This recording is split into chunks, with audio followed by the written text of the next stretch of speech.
from Simply Real Health. It is definitely soup season out, so I wanted to share with you one of my favorite new recipes that I created last weekend. It's for black bean soup. It's awesome because you can customize it really any way that you want.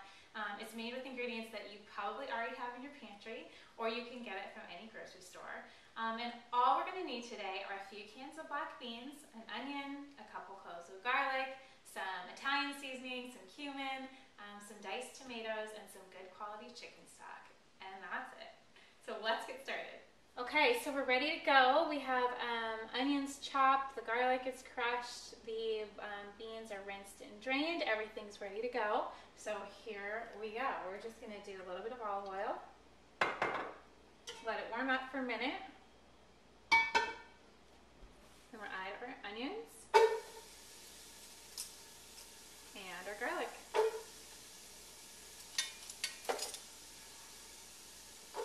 So it's been 3 or 4 minutes and the onions are looking good.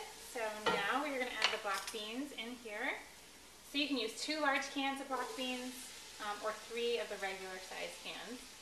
And then we're going to add our tomatoes. So one 28-ounce can would be great, but what I happen to have in the pantry was 2 different cans of diced tomatoes. It all works perfectly well. And if you want to take a look in here, this is what it looks like. Nice and pretty. Yeah, right, but it will be soon. Okay. Okay, so we're just going to let that cook for another minute or 2 together. Kind of mix it up. And now we are going to add the chicken broth. You can also use vegetable stock. With all these ingredients, you definitely want to make sure that they're clean. So read your actual ingredient labels, because for things like canned beans, canned tomatoes, chicken stock or vegetable stock, there can be some pretty weird things in there. So you want to make sure that everything sounds normal and natural. Just my little side tip there. So we've got our chicken stock, we've got our black beans, we've got our tomatoes, our garlic, our onions in here.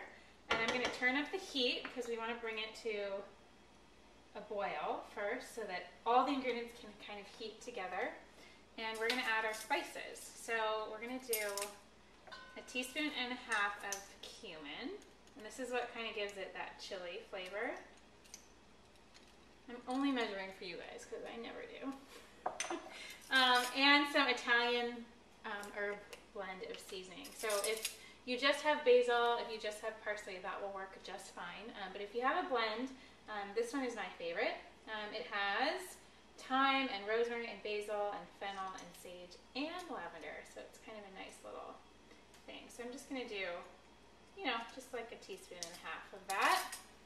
And then our last ingredient is going to be, on the recipe I have hot sauce, but I don't have any hot sauce today. I do have some awesome salsa. So I'm going to use that instead, but you can use hot sauce, definitely.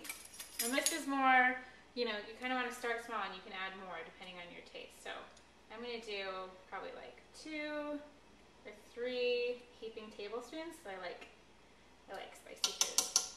So we have everything in here. We are going to mix it all up together so the spices get in there. And then I'm going to add a little bit of salt and pepper. There's already some sea salt in the chicken broth, but I think it's nice to add just a tiny bit more, and you can always taste it afterwards.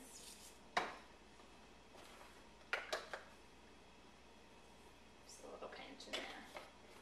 Okay, so what we're going to do, we have the heat turned up, we're going to cover it. I'm going to wait until it comes to a boil, and then we'll be all done.